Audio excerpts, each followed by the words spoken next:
जंगल का रहस्यमयी खजाना। एक घना जंगल, ऊंचे ऊंचे पेड़, हरियाली से भरी झाड़ियां और उन पेड़ों के बीच से आती रहस्यमयी आवाजें। इस जंगल के किनारे बसा था एक प्यारा सा गांव सोनपुर। शांत, सुंदर और खुशहाल गांव। लेकिन इस गांव में रहने वाले चार खास दोस्त थे जिन्हें रोमांच बहुत पसंद था। रोहन, टीना, बबलू और मोनू। ये चारों न सिर्फ जिज्ञासु थे बल्कि बहादुर भी थे। एक दिन जब ये सभी गांव के बुजुर्ग दादाजी के पास बैठे थे, उन्होंने एक रहस्यमयी कहानी सुनाई। कहते हैं कि इस जंगल के बीचों बीच एक गुफा है और उस गुफा के अंदर छुपा है एक प्राचीन खजाना। सदियों से लोग इसे खोजने की कोशिश कर रहे हैं, लेकिन अब तक कोई इसे नहीं ढूंढ पाया।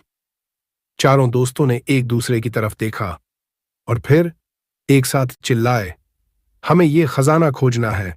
अगली सुबह चारों दोस्त गांव के पुराने खंडहरनुमा महल की तरफ गए। दीवारें टूटी हुई थीं, जगह जगह घास उगी थी और हर कोने में मकड़ियों के जाले लगे थे। पर अचानक मोनू को एक संदूक दिखा। अरे, ये क्या है? बबलू ने धूल झाड़ते हुए धीरे धीरे संदूक खोला और अंदर था एक पुराना पीला पड़ चुका कागज। जब उन्होंने गौर से देखा तो वो जंगल का नक्शा था। इस नक्शे पर एक लाल निशान बना था जो शायद खजाने की जगह थी। टीना उछल पड़ी, यही वह जगह है, हमें वहां जाना होगा। जंगल की पहली चुनौती। चारों दोस्त नक्शा हाथ में लिए गहरे जंगल में घुस गए। हर तरफ ऊंचे ऊंचे पेड़, कहीं कहीं झरनों की मधुर ध्वनि और कभी कभी कुछ अजीब सी आवाजें। पर तभी रास्ता खत्म हो गया। उनके सामने थी एक तेज बहती हुई नदी। रोहन ने नक्शे की तरफ देखा और कहा, हमें इसे पार करना होगा। बबलू ने एक उपाय सोचा, अगर हम लकड़ी के तनों को जोड़ लें तो एक पुल बना सकते हैं।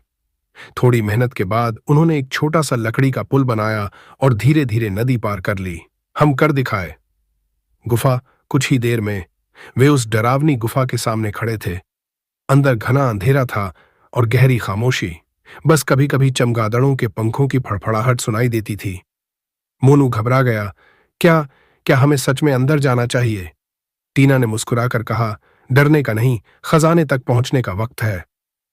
चारों टॉर्च जलाकर धीरे धीरे अंदर बढ़े।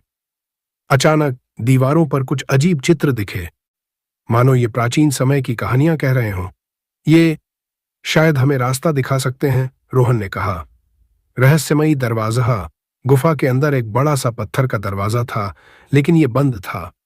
दरवाजे पर एक पहेली लिखी थी, मैं वह हूं जो पानी में होता है पर भीगता नहीं। मैं वह हूं जो सूरज की रोशनी से चमकता हूं पर आग नहीं हूं। बताओ मैं कौन हूं? बबलू सोच में पड़ गया। मोनू ने सिर खुजाया।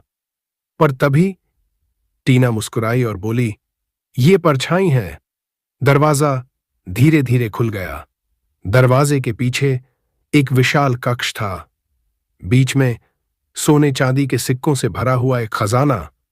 चारों दोस्त खुशी से उछल पड़े। पर तभी एक विशालकाय पत्थर लुढ़कने लगा। रोहन चिल्लाया, भागो! वे दौड़े, छलांग लगाए, श्योर बाल बाल बच गए। गांव की वापसी और जश्न।